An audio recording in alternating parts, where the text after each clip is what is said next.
आप सभी का स्वागत है आज की करंट अफेयर की क्लास में। तो देखते हैं आज की करंट अफेयर की कौन कौन सी टॉपिक है। तो आज की पहला टॉपिक है ग्रामीण रोजगार योजना। केंद्र सरकार ने VBG रामजी योजना के तहत न्यूनतम मजदूरी को 300 रुपये प्रतिदिन तय की है। अभी तक 21 राज्य और केंद्रशासित प्रदेश 300 रुपये से कम मजदूरी दे रहे थे। अब सबके लिए मजदूरी के स्तर को 300 रुपये पर लाया गया है। बाकी राज्यों जो इससे अधिक मजदूरी दे रहे थे उनके लिए भी मजदूरी को थोड़ा बढ़ाया गया है। 4 प्रमुख उत्तर भारत के राज्य में बड़ी वृद्धि।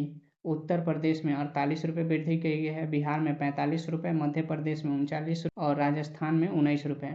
दादर और नागर हवेली, दमन और द्वीप इकलौता ऐसा राज्य है, यूनियन टेरिटरी है, जहां कोई वृद्धि नहीं हुई है।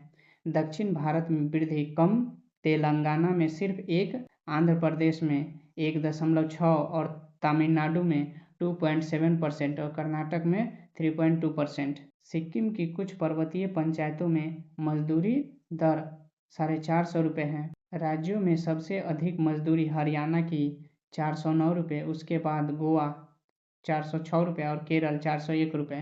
तो सबसे ज़्यादा कहाँ पे है? तो हरियाणा में 409 रुपये। अब आज का दूसरा टॉपिक है व्हाट्सएप ऐप और यूजर नेम। व्हाट्सएप ने एक नया फीचर लॉन्च किया है। व्हाट्सएप ने अपने यूजर की निजता को सुरक्षित रखने के लिए फ़ोन नंबर को शेयर करने की बाध्यता को समाप्त करने का फीचर लाया गया है। इसमें कहा गया है कि आप किसी ग्रुप में जुड़ेंगे तो उसमें आपका नंबर दिखाई नहीं देगा। इसमें अब किसी व्यक्ति के से चैट करने के लिए फ़ोन नंबर नहीं, सिर्फ यूजर नेम ही शेयर करना पर्याप्त होगा। ये इंस्टाग्राम की तरह होगा।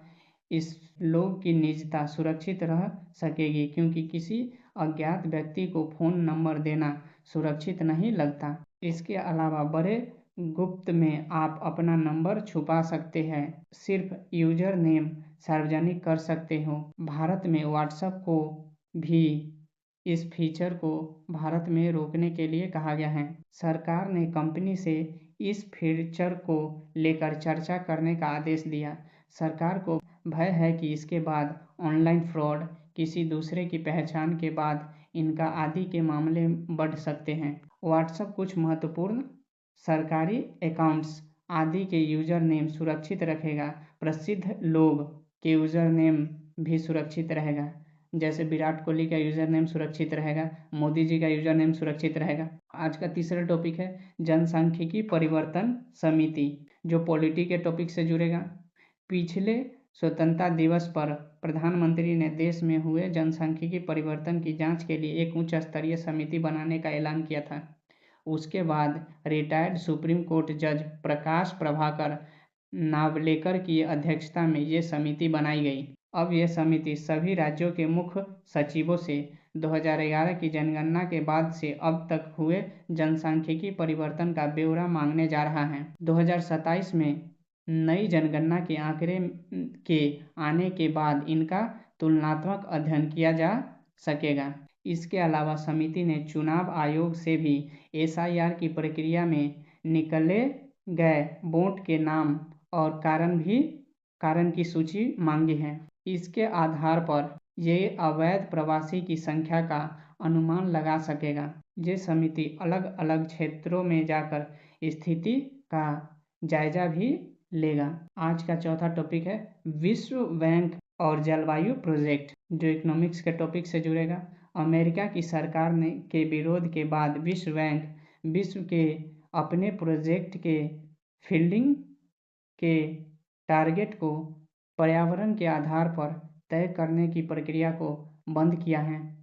2020 में यह प्रक्रिया शुरू की गई थी। इसके अनुसार विश्व बैंक अपनी 35% फाइनेंसिंग ऐसे प्रोजेक्ट को देगा जिससे देश को उत्सर्जन कम करने में सहायता मिले।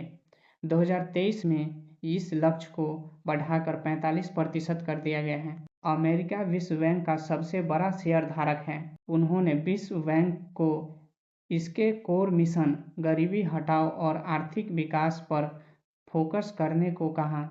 पर्यावरण फोकस एक संस्था का काम नहीं है और इसके कारण आर्थिक व्यय की कुशलता घट रही है। विश्व बैंक ने कहा कि विकासशील देश में झील प्रोजेक्ट का वो समर्थन कर रहा था वो जारी रहेगा। भारत में रेल विद्युतीकरण, मध्य प्रदेश और मेघालय में वन लगाना, अटल भूजल योजना, बैटरी स्टोरेज प्रोजेक्ट आदि में फील्डिंग इसी नियम के तहत आ रही थी। भारत ने होर्मुज के संकट के समय अपनी तेल की आपूर्ति का आयात विविधीकरण से सुलझाया। यानी जिस समय होर्मुज से तेल आना हुआ बंद हुआ था, उस समय भारत ने आयात विविधीकरण पर बल दिया था, दूसरे देशों से तेल मंगा रहा था। लेकिन वो सिर्फ समस्या का एक भाग था।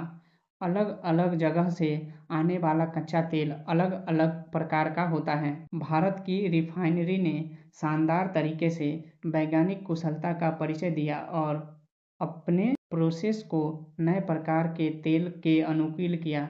ये क्षमता रिसर्च और तकनीकी कुशलता में लगातार निवेश से आई है। एलपीजी और कोयला। एलपीजी के संकट में भी भारत के निर्यातों ने उत्पादन को 35,000 टन से 54,000 टन कुछ दिनों में पहुंचा दिया। लेकिन एलपीजी की समस्या का एक समाधान कोयले में निहित है। भारत के बाद दुनिया के कुछ सबसे बड़े कोयले भंडार इस कोयले के गैसीकरण से डाइमिथाइल ईंधन DME नामक एक स्वच्छ गैस बनाई जा सकती है। इस DM को LPG में ब्लेंड करके LPG के आयात पर निर्भरता को आसानी से घटाया जा सकता है। वैज्ञानिक स्टेज से स्पष्ट की है कि 20% ब्लेंडिंग से गैस की कुशलता पर कोई प्रभाव नहीं पड़ेगा, लेकिन इससे हर वर्ष 3.6 बिलियन टन गैस के आयात को रोका जा सकेगा। विज्ञान को आर्थिक समस्या के समाधान में शामिल किया जाना चाहिए। और आज का अगला टॉपिक है NSE और RTI। दिल्ली हाई कोर्ट ने अपने एक निर्णय में नेशनल स्टॉक एक्सचेंज NSE को एक पब्लिक अथॉरिटी माना है और RTI के अधीन माना है। 1992 में बना NSE एक कंपनी की तरह रजिस्टर्ड है, इसलिए उनका तर्क था कि वो RTI के अंतर्गत नहीं आ सकता।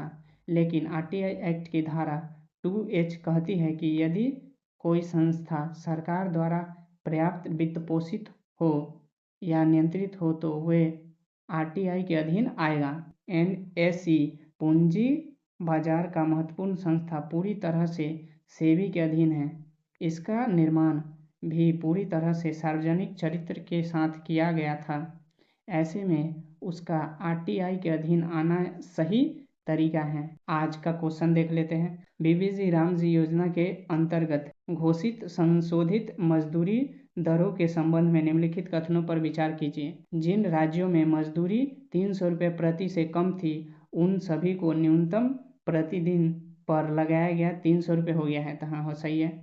दादर और नागर हवेली तथा दमन और द्वीप एकमात्र शासित प्रदेश है जहां मजदूरी में कोई वृद्धि नहीं की गई। तो ये भी सही है। संशोधित मजदूरी दरों के अनुसार राज्यों में सार्वजनिक मजदूरी के केरल में निर्धारित की गई, नहीं, हरियाणा में 406 रुपया। ये गलत होगा, तब A is a correct answer. WhatsApp द्वारा प्रस्तावित यूजर नेम के संबंध में निम्नलिखित कथनों पर विचार कीजिए।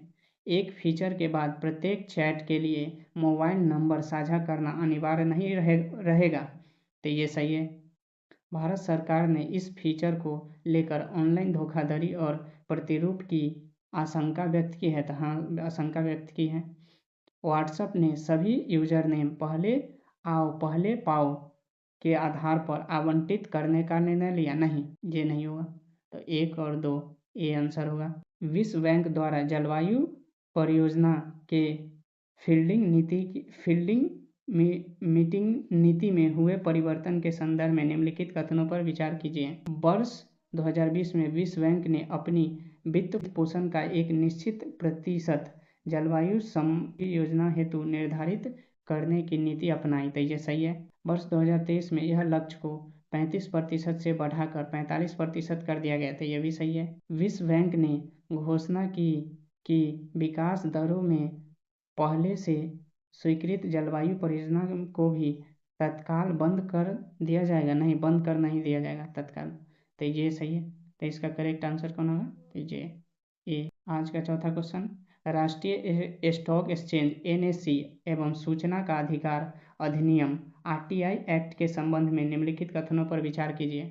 दिल्ली उच्च न्यायालय ने माना कि NSE सूचना का अधिकार अधिनियम के अंतर्गत पब्लिक अथॉरिटी हो सकता है, तो हाँ हो सकता है। RTI अधिनियम की धारा 2H के अनुसार सरकार द्वारा पर्याप्त रूप से वित्त पोषण का नियंत्रण संस्था पब्लिक अथॉरिटी मानी जा सकती है, तो हाँ ये भी सही है। किसी संस्था का कंपनी के रूप में पंजीकृत होना उसे RTI अधिनियम के दायरे से बाहर कर देता है, नहीं बाहर नहीं अंदर कर देता है, तो ये गलत होगा। तो ए और बी, 1 और 2 होगा, तो ए इज करेक्ट आंसर। तो आज के लिए